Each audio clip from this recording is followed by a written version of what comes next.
You know what? It's all bullshit. The whole thing is, if you're, I'm going to go right back to it, Dan. I'm going to bore you and our listeners.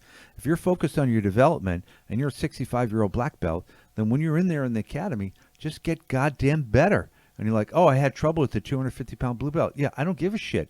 Yeah. Did you get any better? What did you learn? How did you improve? That's why you're there. You're not there to get over on 250-pound blue belts. You're there to develop yourself, whatever that means. And it could be a 65-year-old white belt, 65-year-old black belt. I don't know. And you know what? All black belts aren't the same. Development for every individual is going to be different. So you have your individual position and you need to develop yourself. You got to find a way to develop. I don't know what it's going to be.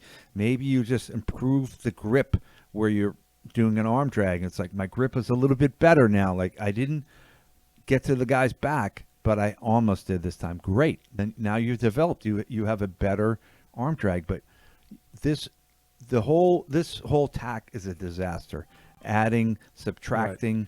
See, I like the idea of bear in mind, don't beat yourself up for performance. Like in that side of it, like don't beat yourself up because you didn't do as well as you thought against someone, which is in line with why are you beating yourself up over something? Just learn and just progress. Just develop so I like yourself. that idea, but right.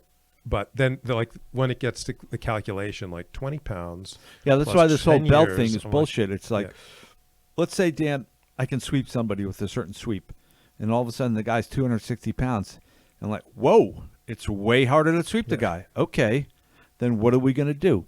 You're either going to have to perfect that sweep. You're going to have to find a way to access more leverage. That might be require me to off balance him a little bit more. It might require me to use some additional movement so I can create more momentum.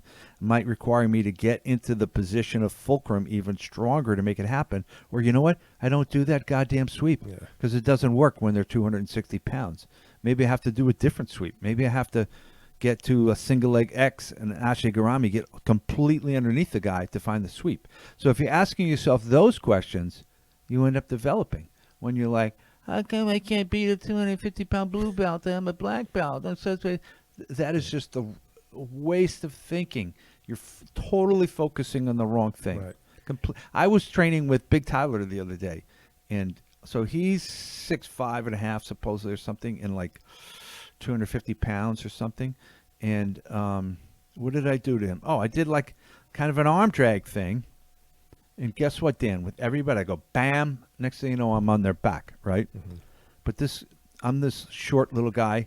I do it, bam. I go to get on his back. He's stepping over my head like Brontosaurus. And like, I'm like, so what do? Do I subtract 10 years and add this? Technically. And I'm really a blue belt and he's a purple belt. No, I'm like, well, I got to do something different. And what I ended up doing was like going back underneath him and sweeping the other way. Yeah, you got to figure out the problem. Focus on developing yourself. Focus on solving problems. Don't focus on this baloney calculus about belts and whatever it is. Let me